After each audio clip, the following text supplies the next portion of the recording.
'Di ba, ang sabi mo, "Paano naman kasi, beshi ko 'yan." Eh, 'pag nakita niya yung name ko, hindi naman, sinundan pa ni Ate Crybaby.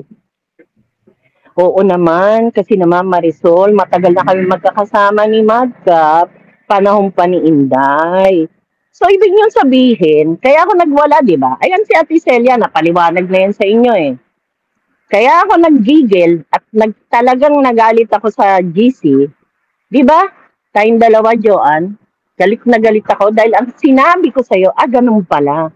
Di ba ding madumi kami ni Ate Celia, kayo lang ang malinis. Di ba yun ang umalis ako sa GC. Kung ganito, aalis na ako. Hindi ako pwede sa ganitong mga istorya.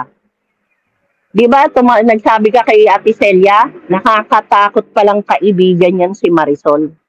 Bakit nakakatakot? Kasi ako yung taong diretsyo. Pagka hindi ka, mali is mali, tama is tama. Yan ang prinsipyo ko. So nakita ko doon, matagal na to ha, mga 1 month mahigit, di ba hindi na ako umaakyat? Hindi na ako umaakyat noon eh. Umalis na ako sa GC, pati ikaw, inalis na rin kita. Kasi nakita ko na yung ugali mo, na traitor ka.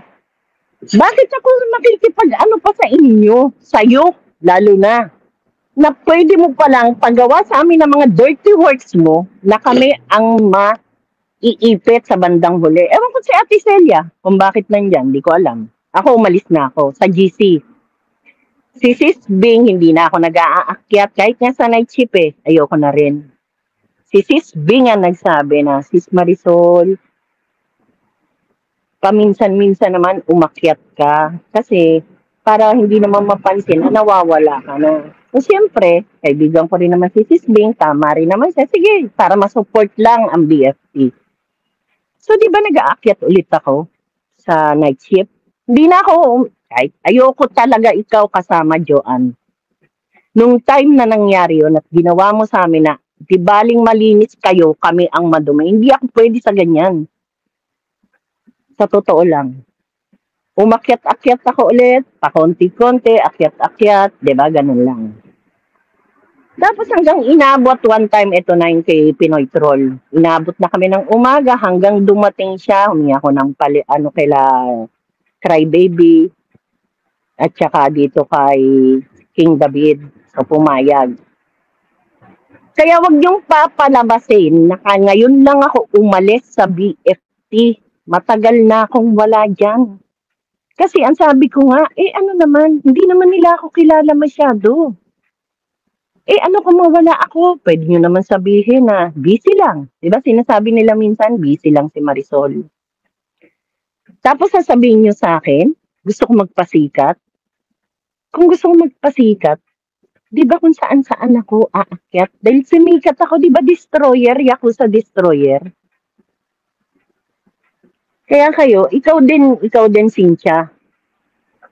Anong sinasabi mo na gusto mo pala sa DISS? Hindi ka pa nagsabi. Anong utak ba talaga meron kayo?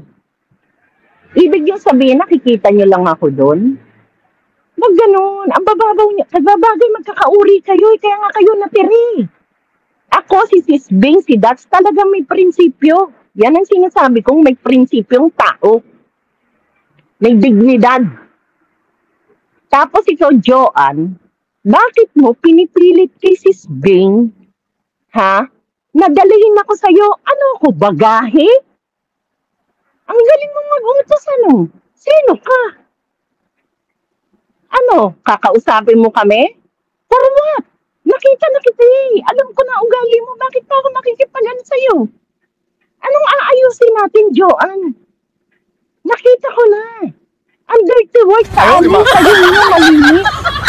Ano ba ako makikipag-usap sa'yo? Matagal na akong wala sa BFT. Alam mo, kayong mga fake dummy account, kayo ang lumabas. Kasi, hanggat hindi nyo na ilalabas yung mga tunay nyong katauhan, wala kayong mga bayag. Yun lang masasabi ko. Ate ka.